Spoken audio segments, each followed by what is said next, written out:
Muy buenas noches, bienvenidos a un conversatorio más de aquí del Frente Amplio de Mexicanos en el Exterior. Esta noche empezamos con la segunda temporada de los conversatorios Hablemos de Migración. En esta segunda temporada nos vamos a enfocar en impulsar la participación de los mexicanos radicando en el exterior en las elecciones del próximo año. Les voy a pasar un video introductorio que ya habíamos venido distribuyendo en nuestras redes sociales. Historia del voto en el exterior. La reforma a la Constitución Política de los Estados Unidos Mexicanos, publicada el 22 de agosto de 1996, específicamente al artículo 36, el cual anteriormente establecía en su fracción tercera, que era obligación del ciudadano de la República, votar en las elecciones populares en el distrito electoral que le correspondiera, por lo que los ciudadanos que no estuvieran dentro de ese distrito estaban impedidos para ejercer su sufragio. Con la modificación constitucional, se suprime el elemento geográfico, a fin de cumplir el mandato. El 29 de abril de 1998 el Consejo General del IFE designó a 13 académicos de alto nivel para integrar la comisión de especialistas en diversas disciplinas relacionadas con la materia electoral. En su informe final, esta comisión concluyó la viabilidad técnica para llevar a cabo la elección presidencial con la participación de votantes mexicanos en el exterior. Desde las primeras demandas de las organizaciones de mexicanos migrantes en los años 90, hasta el momento de su aprobación y formal publicación el 30 de junio de 2005, por primera vez los ciudadanos mexicanos en el extranjero pudieron participar desde sus lugares de residencia, en las elecciones presidenciales celebradas durante el proceso electoral federal de 2005 a 2006. Este primer ejercicio representó un gran reto para el entonces Instituto Federal Electoral en su planeación, organización e instrumentación, así como también para los propios ciudadanos que tenían que contar con credencial para votar vigente, inscribirse en una lista nominal de electores residentes en el extranjero de carácter temporal, recibir la boleta electoral y posteriormente enviar su voto bajo la modalidad del correo postal certificado. En septiembre de 2009 se crea la Oficina de Vinculación Electoral de Mexicanos en el extranjero. Los resultados de la segunda experiencia cumplieron con el objetivo institucional planteado, toda vez que fue posible aumentar en un 24.8% la participación de los mexicanos residentes en el extranjero.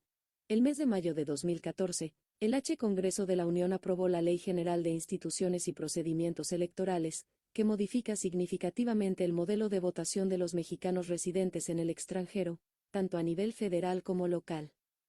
Producto de esta reforma, a partir del 8 de febrero de 2016 inició la credencialización en el extranjero, en las representaciones de México en el mundo. En 2018 se llevaron a cabo las elecciones más grandes de la historia, mismas que contaron con las siguientes mejoras. Expedición de la credencial para votar en consulados y embajadas de México, posibilitando obtener la credencial sin necesidad de venir a México. La utilización de medios electrónicos para la remisión de las solicitudes de inscripción a la lista nominal de electores residentes en el extranjero, vía web, app móvil o a través de llamada a Inetel cuando el registro se realizaba con una credencial para votar desde el extranjero. Por primera vez y en atención a lo definido en la Ley General de Instituciones y Procedimientos Electorales, el Consejo General del Instituto Nacional Electoral aprobó las modalidades de voto postal y electrónico por Internet, para que las y los mexicanos residentes en el extranjero pudiesen ejercer su derecho al sufragio en los procesos electorales locales 2020 a 2021. De esta forma, las y los connacionales residentes en el extranjero votaron para las gubernaturas de Baja California Sur, Chihuahua, Colima, Guerrero, Michoacán, Nayarit, Querétaro, San Luis Potosí y Zacatecas, una diputación migrante para la Ciudad de México y una diputación de representación proporcional para el Estado de Jalisco, en atención a la implementación de la modalidad de votación presencial, como parte de los procesos electorales locales 2022 a 2023, de las entidades de Coahuila, Tamaulipas y Estado de México. El 4 de junio de 2023 se instalaron módulos receptores de votación en 4 sedes consulares. En las elecciones del próximo año los mexicanos residentes en el exterior podrán elegir distintos cargos dependiendo de su localidad de origen. De todas las entidades elegirán presidencia y senadurías. De los estados de Chiapas, Guanajuato, Jalisco, Morelos, Puebla y Yucatán elegirán las gubernaturas. La jefatura de gobierno en la Ciudad de México. Y la Diputación Migrante en Ciudad de México y Oaxaca, así como la Diputación de Representación Proporcional en Jalisco. Introducción de lo que ha representado el voto del mexicano en el exterior, la lucha que se ha dado, cómo ha ido evolucionando. En 1998 se inicia el estudio ya un poquito más concienzudo de qué es lo que se podría hacer para que los mexicanos que radican en el exterior pudieran ejercer su voto, y de ahí básicamente no pasa nada o pasa muy poco hasta el año del 2005, ¿no? Yo como migrante recuerdo que la primera persona que empieza a impulsar ese voto es Vicente Fox. En el 2006 se da un resultado adverso para la derecha en México, porque los pocos, a pesar de que fue muy poca la participación ciudadana en el 2006, en el exterior, la mayoría la ganó Andrés Manuel López Obrador. Desde aquel entonces, el mexicano en el exterior ha apoyado a Andrés Manuel López Obrador. Fueron números muy, muy bajos. Que han ido aumentando con el paso del tiempo y que pues, a pesar de que crecen exponencialmente en el 2012 y después de igual manera en el 2018, queda muy por debajo de lo que realmente representa lo valioso que es la comunidad migrante, ¿no? En el 2018, Andrés Manuel López Obrador obtiene 60,000 votos de mexicanos radicados fuera del país y de un total de sobre 90,000 votos. El gran ganador ahí, pues obviamente es él, y el gran perdedor es pues Acción Nacional, la derecha, que esperaban tener un mejor resultado, pero que estos números van están muy lejos del verdadero potencial, de la importancia que tiene la comunidad migrante, en el cual hemos repetido varias veces. Al día de hoy se estima entre 36 y sobre 50 millones de mexicanos entre primera, segunda y tercera generación en Estados Unidos, de los cuales con las reformas que ha habido en este sexenio, en donde ya todos los hijos de padres mexicanos en automático reciben la doble ciudadanía, eh, pueden ejercer su voto desde allá, pero que pues todavía hace falta el impulsarlo. Pero independientemente de ese número que es muy grande, en el informe de gobierno que acaba de dar el presidente hace unos días, hablaba de 12 millones de familias o de mexicanos que están mandando remesas, en el cual el simple hecho de tomar ese número de 12 millones, pues vemos el enorme trabajo que hace falta, ¿no? En el 2018 se solicitaron poco menos de 1 millón de credenciales de elector en el exterior, y del millón, ahora sí que la participación de 90,000 es muy, muy por debajo de lo que se pudiese esperar, y aún así pues quedamos muy lejos de esos 11, 12 millones que podrían estar participando, que ya participan en la vida económica de este país al mandar sus remesas.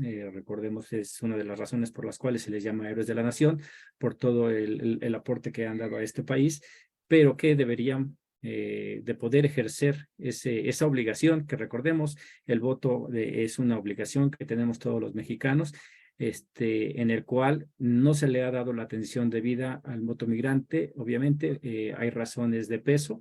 Es un voto que iría automáticamente a los partidos de izquierda. En este momento hay 2 partidos de izquierda en México definidos, que sería Morena, con el cambio de estatutos. En los días se especifica que es un partido de izquierda, el Partido del Trabajo, que es un partido de izquierda, y hasta ahí, ¿no? El PRD, a pesar de haber nacido como un partido de izquierda, el día de hoy está destinado a desaparecer, y las pocas personas que quedan ahí ya son personalidades funestas de esa vida política que intentamos desterrar de este país, y que pues ojalá y en estas próximas elecciones se desaparezca, y ya será un problema menos que tenemos los mexicanos, para enfrentarnos pues a lo que quede de la derecha, que si llegase a participar de forma masiva la comunidad migrante, dejaría muy, muy por debajo los números de los diputados, senadores que podrían obtener. Y desde mi punto de vista, creo que es parte fundamental el voto del mexicano en el exterior para lograr ese anunciado plan C que ha lanzado Andrés Manuel López Obrador, en donde se está buscando que se vaya por absolutamente todos los puestos, tener mayoría en todo. Lo veo difícil a nivel nacional, porque el voto duro, el voto que compra la derecha, pues siempre va a seguir siendo importante. Hay gente que lamentablemente la situación económica no le ha cambiado, y que va a tener que, por ignorancia de que puede recibir a lo mejor ese dinero o lo que le están dando para votar por un partido, pero a la mera hora votar por otro, seguirá votando por estos partidos que le han causado tanto daño a nuestro país. y es por ello que creo que la posibilidad de que si desde ahorita se empieza a trabajar, que ya se viene trabajando y aquí tenemos compañeros que te van a compartir con nosotros, que hemos venido activistas, que hemos venido impulsando el voto en el exterior, se puede cambiar un poquito lo que es el panorama hacia lo que se está buscando de el plan C, para obtener la mayoría total, se requiere sí o sí la participación de la comunidad migrante. Hay peligro porque pues es una comunidad que a lo mejor no tiene los estudios de algunos otros, pero que tiene la capacidad para saber lo que le conviene a México, y muestra de ello es su enorme interés que por años y años han estado mandando remesas constantemente. En la primera temporada de conversatorios que tuvimos, hablamos de exactamente de lo que embarca lo que es la emigración, ¿no? Y hablamos de varios temas, ahí están en nuestras redes sociales para que las revisen. Y pues vamos a abrir la plática. Creo que un conversatorio no es conversatorio si no se platica entre varios. Entonces aquí tenemos a compañeros, activistas migrantes, tenemos a Martina Grifaldo, tenemos a Gonzalo Torres, tenemos a personas aquí de territorio nacional que nos harían bien con preguntas, porque de algo que me he dado cuenta es que las personas que viven en México no tienen ni la menor idea de las problemáticas que ha enfrentado la comunidad migrante para ejercer su derecho y su obligación al voto. Sí, creo que ya estás lista, Martina, adelante. Qué buen tema el de hoy. Qué buen tema el de hoy porque nos viene a recordar los inicios de cuando nos empezaron a tomar en cuenta para ejercer nuestro voto en México. Como dices tú, ha sido muchas, nos hemos enfrentado a muchísimas barreras y definitivamente todavía hay mucha desinformación. ¿Cómo podemos nosotros votar para elegir nuestro presidente o nuestros gobernadores en México? Ahorita, por ejemplo, yo recuerdo cuando iba a votar por Andrés Manuel López Obrador, fue un lío con estas trabas que le pusieron a la credencial de lector, de que la tienes que activar, de que no llegaba, de que tenías que volver a hablar. Y cuando aún ya estábamos listos, cuando pasábamos todo eso, después no llegaban las boletas, no llegaba la registración, no nos llegaba el link para votar. Y ha sido muy difícil cada vez que nosotros tratamos de votar, sí ha sido muy difícil desde enfrentarnos, vuelvo a decir, a la credencialización, a sacar nuestra credencial, después activarla, que es otro, pensamos y creemos y vemos que han sido trabas que se le han ido poniendo a nosotros los mexicanos en el exterior por lo mismo, porque no se nos ha hecho nada fácil ejercer nuestro voto, que como lo dicen, es una obligación, es un derecho, es una responsabilidad que tenemos todos acá. Y igual que pues el link, no, nunca lo mandan. Yo recuerdo que hemos batallado muchísimo para que nos llegue ese famoso link para podernos registrar y para que nos manden un número, porque todavía te llega el link y te tienes que registrar y luego te tiene que llegar un número para someterlo. Todo eso hace una tarea muy difícil para que nosotros podamos ejercer nuestro voto, pero yo creo que si esta vez nos empezamos a organizar un poco mejor y a informarnos mejor, tendremos buenos resultados, pero sí hay que pensar en todas las trabas que vamos a ir teniendo para poder tener éxito. Y pues bueno, los mexicanos en el exterior se cansan de decir el presidente, los héroes, y lo acabas de mencionar, tantas remesas que se mandan a México, que bueno, tenemos el derecho, la responsabilidad, pero también tenemos que ser tomados y que nos hagan un poco más fácil ese camino para el voto. Es cuanto y gracias por permitirme esta participación. Gracias, Participación. sí, sí, gracias, Martina. Y sí, ha sido complicado y bien lo dices, uno de los grandes problemas que se han presentado ha sido la credencialización. Si bien hecho, empieza un estudio desde el 98, en el 2005, como yo decía, ¿no? Una de las principales cosas que impulsó Vicente Fox fue la participación del mexicano en el exterior. Recordemos, para los que no estaban por allá, había gran posibilidad de que se llegara a una reforma migratoria en Estados Unidos, no por Vicente Fox, sino en ese entonces había dos personajes en la política de Estados Unidos, que era el senador McCain, de los republicanos y Kennedy de los demócratas que habían visto la necesidad de hacer una reforma migratoria, que se estaba hablando muy fuerte de la posibilidad de una reforma migratoria en el cual se estuvo buen rato hablando de ello, pero debido a los atentados del 11 de septiembre pasó a ser un tema de secundario y ya no se siguió impulsando, pero sí lo utilizó Vicente Fox en ese entonces para el discurso del apoyo al migrante y eso, pero al final de cuentas, como vimos, tanto aquí a nivel nacional, en el extranjero también lo vimos, la traición, ¿no? Esa guerra para impedir que López Obrador pudiera llegar a la presidencia, ayudar a la imposición a través de un fraude a Calderón y con todos lo que vino con eso, ¿no? Los miles y miles de muertos que al día de hoy todavía se siguen sumando debido a una política fallida que al día de hoy no se ha podido detener, que el crimen organizado está descarriado como nunca antes y que pues no va a ser de un sexenio que se pueda reparar esto. Pero de ahí viene ese gran cambio en el cual en base a las necesidades y al impulso de bastantes activistas, tanto dentro del país como fuera, y en el 2016, que parece igual, ya habían pasado las elecciones de 2012, en el cual, recordemos, hay una participación mayor de la comunidad migrante. Todavía había problemas antes de las elecciones de 2012, no se podía sacar su credencial de elector, pero se empezó a aceptar aquellas credenciales de elector de los mexicanos que estaban en el exterior, aunque no eran ya, ya habían perdido su validez, ¿no? Porque habían expirado.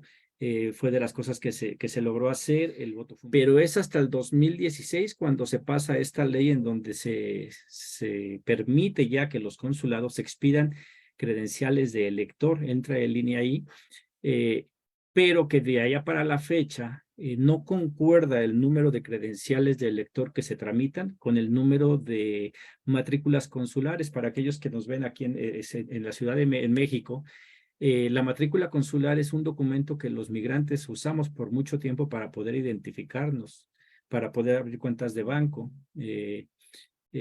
porque era más económico que el pasaporte y era más fácil de portar. Es una de las medidas y es un documento de validez internacional en el cual nos valida como mexicanos. Si vemos los números que el día de hoy la Secretaría de Relaciones Exteriores menciona de los mexicanos que viven en el exterior, muchos de esos números los basan a lo que es el número de matrículas consulares que se piden, pero no concuerda con el número de credenciales de elector, lo cual habla de un problema que hay allí de la Secretaría de Relaciones Exteriores en el que los consulados no está impulsando que la gente saque su credencial de elector. Y debería de ser al revés, porque si algo afecta a los paisanos allá es la economía. Y una matrícula consular tiene un costo, un pasaporte tiene un costo. Básicamente todos los trámites que se hacen en un consulado tienen un costo. No así la credencial de elector. La credencial de elector es un documento que no cuesta y que nada más es el acreditar que es mexicano y se entrega la identificación y podrán decir que el mexicano no lo pide, más sin embargo, para sacar, por ejemplo, el pasaporte se piden, me parece que son 2 identificaciones. Entonces ahí es en donde se hizo falta un trabajo de concientización con las personas que trabajan en los consulados para estimular a que le sacaran su credencial de elector y pudiesen contar con 2 identificaciones y además que es obligación del Estado el proporcionar los elementos necesarios para que el ciudadano pueda cumplir con sus obligaciones y una de las obligaciones es el de votar. Y en esta reforma, cuando en el 2016 se permite ya que se saquen credenciales allá, pues se tenía que haber impulsado de mejor manera. Obviamente, aquí es el gran problema de normalmente la gente que estaba ahí es de gobiernos anteriores a los cuales no les interesa la voz del pueblo porque están tranquilos a cómo se están llevando las cosas ahí y obviamente pues no van a permitir o no van a impulsar que el mexicano común y corriente, que es el que verdaderamente mantiene la nación, pues saque su credencial y pueda elegir, ¿verdad? Entonces uno de los trabajos que tenemos ahí que hacer, que hablaremos a detalle en el próximos conversatorios, en el último que tenemos de esta serie, la credencialización y el proceso va a ser en el siguiente, pero esa ha sido la historia en el cual en el 2016, del 2013 se aprende, en 2016 se ve la necesidad de la credencial, se empiezan a otorgar credenciales desde allá, viene el 2018 en donde a pesar de que es muy poca la participación, pues se nota, ¿no? Que pues la participación, el interés parte de la comunidad migrante, pues es el de votar. Hasta el 2018 existían solamente dos maneras de votar, que era a través del voto electrónico o voto postal.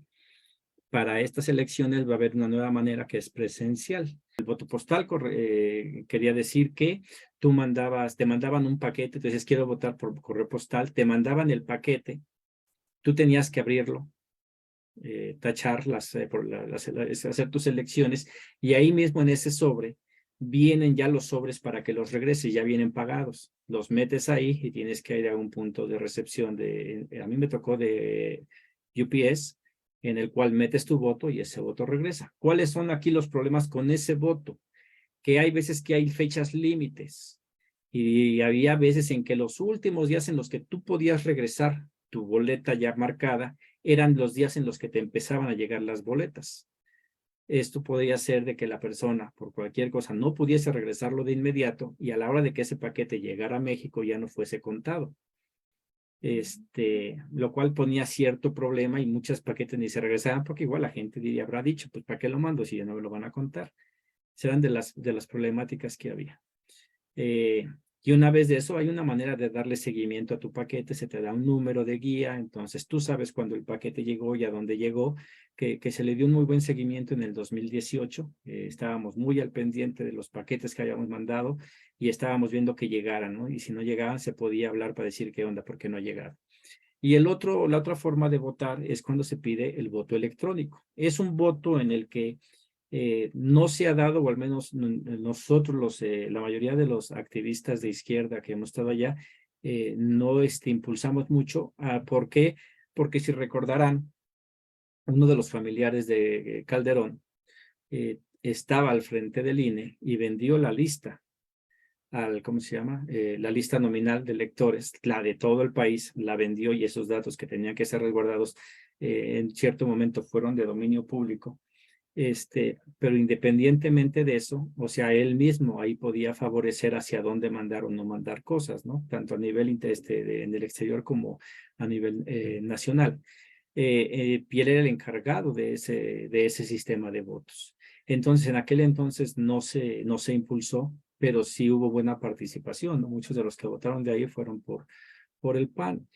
Y de las cosas que de repente no nos entendemos, y voy a poner un ejemplo que nos tocó a nosotros vivir ya dentro del partido Morena, es que mientras que López Obrador, tan solo por ejemplo de la Ciudad de México, recibió arriba de 11,000 votos de los mexicanos en el exterior, la Diputación Chilanga, que se eligió en el mismo día, que vive en la misma boleta, recibió menos de a poquito más de 2,000 votos.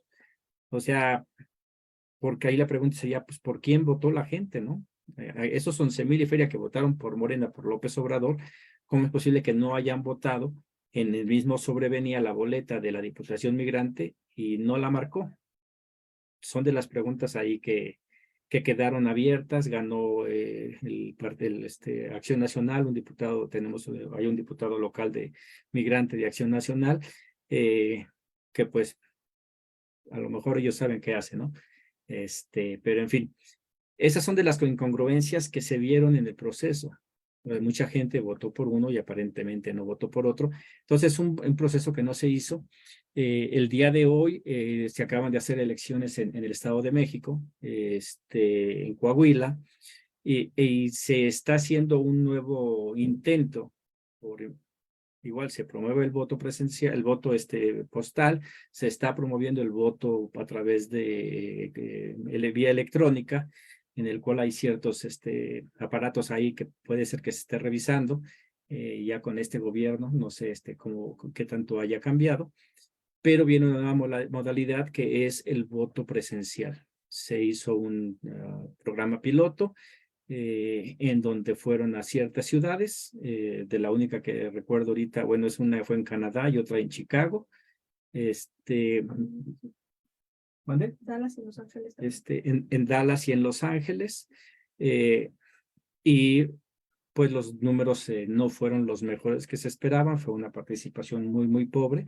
Igual recordando que eran 2 estados, que si bien el Estado de México es un estado bastante importante, no lo es así tanto Coahuila, aunque yo hubiera esperado más participación de Coahuila por ser un estado que está un poquito con más problemas de los que podría tener el Estado de México, ahí, independientemente de que el Estado de México es el 6º estado con mayor número de recepción de remesas, lo cual habla, hay mucho migrante del Estado de México allá, pero que igual su participación no fue la misma, pero se va a volver a hacer el programa, ya no sé si va a ser igual de piloto en ciertos consulados, pero sí se va a llevar, esa información la voy a tener al detalle en la próxima semana, en donde... A ver, tengo otra pregunta por aquí. ¿Existen organizaciones o alguien que ayude a los migrantes para poderse registrar o se puede buscar esa información para poder registrarse? Ahora sí que parte de lo que hicimos los protagonistas del cambio verdadero en aquellos años previos al 2000, a la elección del 2018, yo diría que desde el 2006, para impulsar el voto era el darle seguimiento y ayudar a las personas. Yo conocí compañeros que apoyan a Morena que llevaban a los migrantes al consulado. En el caso mío, como de muchos otros, que les ayudábamos a solicitar su paquete electoral, que les ayudábamos a regresarlo, llevarlos a un lugar, porque igual no todos allá conocen la ciudad, muchos de los indocumentados no salen como otros tantos, si lo hacen, y y les ayudábamos y le dábamos seguimiento, ¿no? Yo de las personas que me pidieron ayuda llevaba una lista para decirle, hey, tu paquete está al lado, ¿no? Y es gente que normalmente es muy difícil para ellos manejar son maestros a lo mejor del TikTok, del Facebook y eso, pero ya para hacer el seguimiento de lo que es la solicitud y emisión del voto a través de las redes, de la página del INE, ahí sí se les complica, ¿no? Pero sí hay una red que no es lo suficientemente grande para poder ayudar a todos. Igual, la mayoría, si no es que todos los activistas promotores del voto, y ahí no me va a dejar mentir ni Martina ni Gonzalo, lo hacemos de manera voluntaria, ¿no? No hay un pago que se nos dé para hacer eso, ¿no? En las próximas semanas sacaremos videos de cuál es el proceso paso por paso para que lo puedan estar revisando. Y si llegan a tener alguna duda, pues ahí va a haber manera de comunicarse con nosotros en nuestra página de Facebook, que es Frente Amplio de Mexicanos en el Exterior en Facebook, ahí nos encuentran y ahí nos pueden mandar mensaje y veremos la manera de poder ayudarlos, tanto en el voto como en otras cosas, ¿no? En la repatriación de cuerpos, no ayudamos en la repatriación de cuerpos, pero sí orientamos cuáles son los pasos a seguir. Tenemos gente, activistas en todo Estados Unidos que están familiarizados con el tema y que pueden orientarlos, ¿no? Nosotros no ofrecemos ningún tipo de ayuda legal ni nada, sino simplemente orientación para decirles estos son los pasos, y pues espero que se acerquen, ¿no? Ahí está la información. De aquí empezamos, no vamos a parar con la promoción del voto por la importancia que tiene.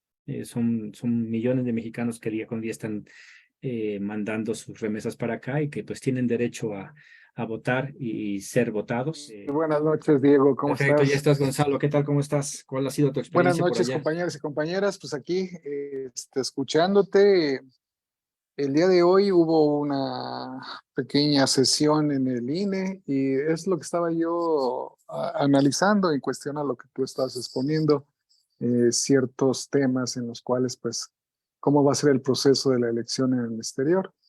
Estás dando buena información, es lo básico que se está dando porque nosotros desde un inicio comenzamos con la credencialización y sabíamos que precisamente con la credencial del elector solamente se iba a poder ejercer ese derecho al voto.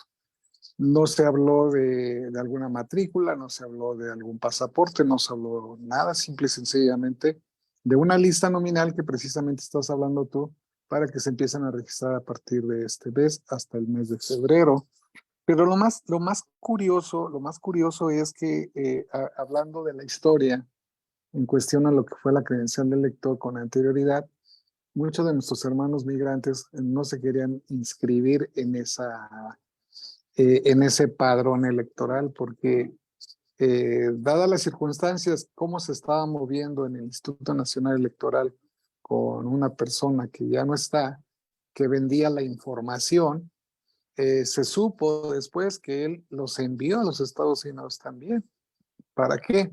Para que los bancos obtuvieran esa información y también les llegara por medio del teléfono o por medio de una carta a su casa, pero hasta ahí no paraba, sino que también se la daba la información al ICE. Entonces, ese era el temor de nuestros connacionales, de nuestros hermanos, de que ciertos documentos o ciertas historial o antecedentes que tuviéramos dentro de lo que es Estados Unidos, pues también se fueran infiltrando. Tan es así que cuando estábamos con lo que fue el censo, pues prácticamente el censo es lo mismo que se ejerce en México. Allá es un poco más diferente. Es por condados, es por municipios y prácticamente se concentra lo que es la población en ese sector. Y muchos de nuestros hermanos no daban su nombre, no daban su dirección, no daban ninguna identificación, porque precisamente eso que decían ellos que no era a nivel gubernamental, claro que sí, ellos tienen esa base de datos de todo el mundo. Es más, hasta en el teléfono, cuando tú compras un teléfono, aplicas para un teléfono, ya sea prepagado, tienes que tener tu nombre, tienes que tener tu dirección. ¿Por qué? Porque ahí te va a llegar tu factura, ahí te va a llegar todo. O sea, todo, aunque tú te muevas para donde tú te muevas, ahí vas a estar en la base de datos del gobierno federal. Entonces, la cuestión es de que ahora lo que nosotros estamos insistiendo desde hace años, la credencialización, lo estamos haciendo con fuerza, lo estamos haciendo con publicidad en los grupos, lo estamos haciendo casa por casa, pero lo más importante, y eso sí se me quedó muy grabado el día de hoy, que tiene que ver su credencial de lector si no está vencida. Porque si está vencida, aunque tú te inscribas en esa lista nominal, no te van a dar. Entonces, está bien que se actualice, pero si ya tienes una credencial del lector, tienes tu información y sabes que estás viviendo o radicando en Estados Unidos, pues, oye, ¿por qué poner tantos peros si ya tienes un documento oficial del Instituto Nacional Electoral? Eso es a lo que yo tengo duda. Ahora, en cuestión a lo que estaban comentando de la lista nominal que tú te tienes que registrar, ahí te van a dar un link y te van a dar un número. Y con ese número vas a poder ingresar y te vas a dar de alta tú. Ese es el problema. A veces nuestros connacionales no se meten mucho a la informática y va a haber problemas en cuestión a darse de alta, como ha sucedido anteriormente. Entonces, lo que nosotros queremos es ver si el INE nos explica un poco más en cuestión a lo que va a ser el registro, cómo va a ser, cuántas páginas van a ser, porque olvídate de que empiezan a pedirte información, te piden hasta el acta de nacimiento de tu abuelita. Entonces, lo único que tenemos es que preguntar cómo va a ser ese proceso y de las personas, porque lo que yo escuché son dos hasta ahorita, que es correo postal y por lo que va a ser el internet. Esa es mi aportación, Diego, gracias. Muchas gracias, Gonzalo. Y fíjate, ahí es uno de los grandes problemas que hay en el INE. En el INE, yo hice la investigación de cuál va a ser el proceso y se estaba hablando todavía del programa piloto que se iba a extender para el voto presencial. Vamos a ver qué pasa con eso. Igual puede ser que lo cambien a la mera hora. Y aquí hay y es uno de los grandes problemas con que la información, porque la gente no se motiva. De por sí ya hay bastantes trabas del INE para que la gente saque su credencial de elector allá, en el que no se está promoviendo y eso. Pero viene el otro, ¿no? Ese problema de si se vende o no se vende la información para la gente que vive en México, en especial, pero igual los que están por allá. Después del ataque de las Torres Gemelas, en 2001, se pasa una acta ya que llaman si no me equivoco, es el Patriot Act, en donde deja de existir la privacidad en sí, ¿no? Todo lo que se pasa por medio de redes sociales, teléfonos, mensajes y todo, el gobierno antes no podía ingresar, no podía entrar. El día de hoy, con el pretexto de Estados Unidos de la seguridad nacional, tiene acceso absolutamente a todo. Entonces, no hay una sola cosa en la que Estados Unidos no esté enterada. Y ahí es uno de los problemas, ¿no? Cuando se empieza a manejar esta información que se va y se le da al consulado, que se empiece a vender y eso, es de las cosas que ha venido con ese miedo de la comunidad. Yo, en lo que me ha tocado vivir, para mí cuando me detiene migración, tiene toda mi información, donde vivía y tenía poco que me había ido a vivir ahí, ¿no? Recordemos que la comunidad migrante indocumentada normalmente cambia de residencia cada rato, cambia de nombre a cada rato. Yo no lo hice de esa manera, yo siempre viví casi en el mismo lugar, pero fue curioso que en esa ocasión, cuando tenía muy poco de haberme cambiado, me di cuenta que ellos tenían absolutamente toda la información en donde vivía, tenían foto aérea de la casa donde estaba viviendo. Al ver los datos en la pantalla del ICE, vi que inclusive tenían el número de seguro social con el que estaba trabajando, un número que no existía, sin embargo, ellos estaban enterados de todo, ¿no? Y esto es para explicar que una persona que está indocumentada ya está a expensas de que en cualquier momento sea capturada y sea sacada del país. Que si no los han sacado al día de hoy a todos es porque Estados Unidos sabe que no puede. Es una de las funciones aquí del Frente Amplio de hablar de migración, es poner las cartas sobre la mesa, ¿no? Si Estados Unidos requiere de la mano de obra del migrante, y aquí vamos a salir del tema que era el día de hoy, de la historia del voto, porque sí es necesario hablar de esto para que la gente pierda el miedo y salga y vote. Porque el día de hoy, al vivir en las sombras, están trayendo un beneficio muy grande para Estados Unidos, que son millones de personas que trabajan y permiten que una clase media en Estados Unidos viva bastante bien a costillas del trabajo de los millones de migrantes. Pero también que otra clase media viva muy bien acá en México, ¿no? Porque todas esas remesas, pues a quien más favorece, a pesar de que que pudiese creer que las remesas ayudan a los hogares pobres y necesitados, realmente esa gran ayuda viene para una clase media que es privilegiada y en la cual recaen todos estos, el gasto de estas remesas es al que cae, bueno, ni siquiera esa clase media, no, sino una clase alta, privilegiada, que no es necesariamente para quien va dirigido eso, ¿no? Se tiene que reestructurar hacia dónde van las remesas, qué se está haciendo con las remesas para que realmente quede el beneficio en la comunidad migrante de los más pobres y los más necesitados. El día de hoy, todas esas remesas, para que tengan una idea, al llegar a México enriquecen a Salinas Pliego, ¿no? Electra. Enriquecen a los bancos por las comisiones que cobran. Después la gente, obviamente ahí el migrante pierde su dinero cuando manda, pierde cierta parte, el que recibe también pierde cierta parte. Después, con lo poquito que se tiene, pues la gente al no haber trabajo, pues tienen que aprender a vivir con esa remesa que está llegando y van a ir a comprar a lugares donde pues no pagan impuestos, donde no contratan gente, enriqueciendo a esa gente, pero no permitiendo que ese dinero siga girando, ¿no? Pagando impuestos para que sea un beneficio para la comunidad. Y va a ir, por ejemplo, mucho va al comercio informal, en el cual el comercio informal está controlado por una secta muy, muy pequeña, ¿no? Y parece ser, o sea, hay chinos, hay coreanos por ahí, y inclusive puede ser hasta el crimen organizado, que pagan unas cuotas para no ser molestados a personas corruptas que siguen estando en puestos de gobierno, y que como no hay quien denuncie, como no hay organización, pues no pasa nada, ¿no?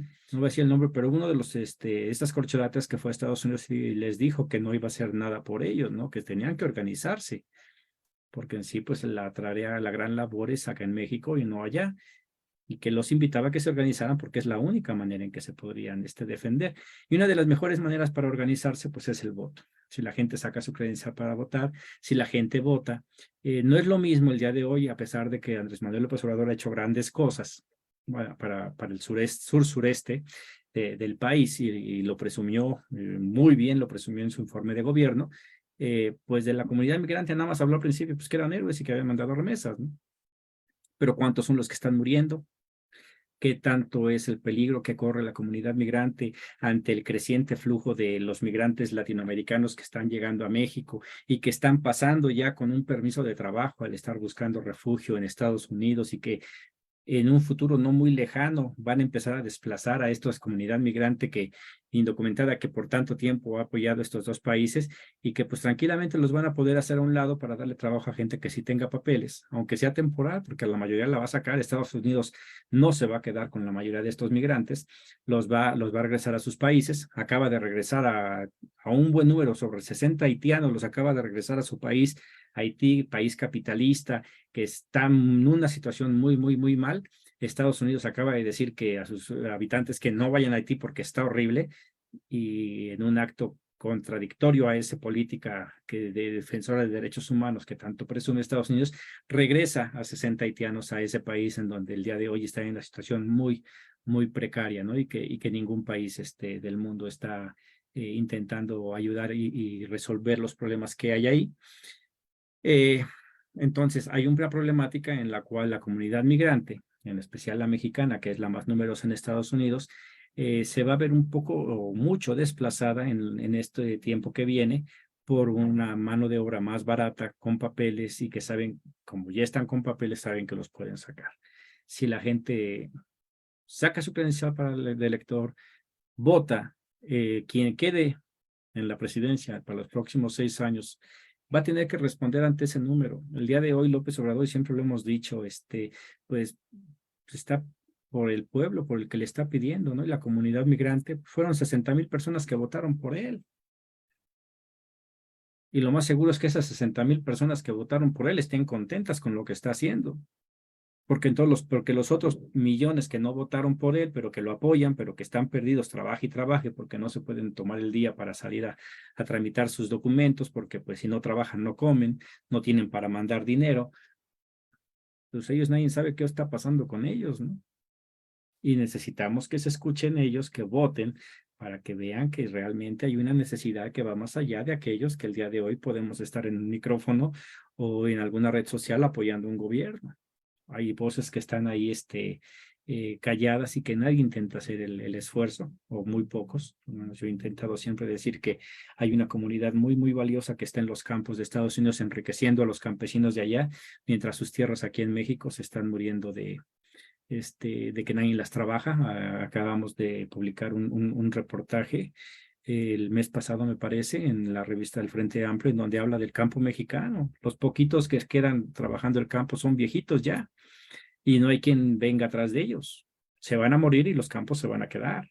Entonces ahí es un problema que tenemos que ver cómo se resuelve, presentarlo a quien vaya a llegar, que si bien el día de hoy López Obrador ha anunciado, se han plantado millones de árboles en el de Sembrando Vida, hay que echarle más ganas a los campos de cultivo pues de otros granos básicos. Bueno, los granos básicos, arroz, frijol, tortilla, o sea, maíz, porque si no, igual va a ser un problema que por mucho que esté avanzando este gobierno, si no se pone atención, en los próximos años va a haber un gran problema, ¿no?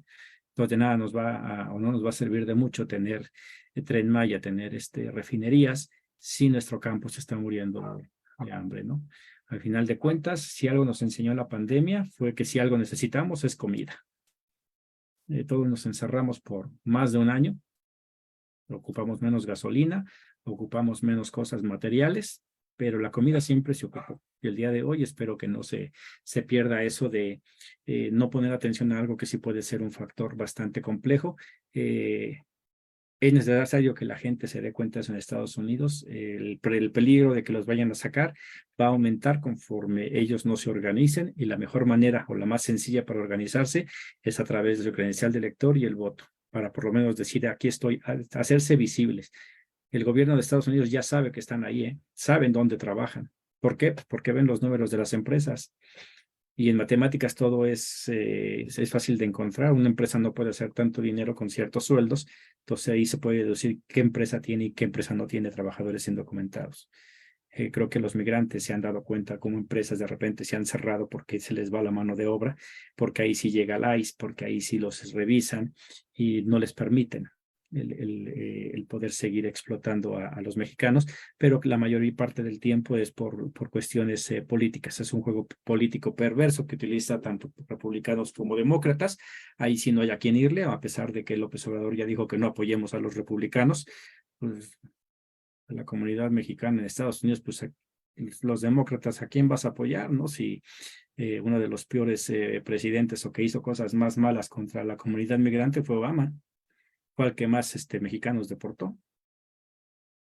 Y obviamente, recordemos, el vicepresidente de Obama fue Biden, que ahí está, ¿no? Y es el llamado a la comunidad migrante a que saque su credencial de elector, a que vote, y apenas vamos empezando a destrabar esto, ¿no? Viene desde el 2005 que se puede votar, el día de hoy vienen ciertos problemas, lo acaba de decir Gonzalo, todavía se está hablando en el INE si se va, cómo se va a poder votar, si con qué credencial, con qué otra no, si se va a hacer presencial o no se va a hacer, cuando ya en la página del INE aparece que va a ser presencial también. Pero ese es el crear la confusión para que la gente no participe.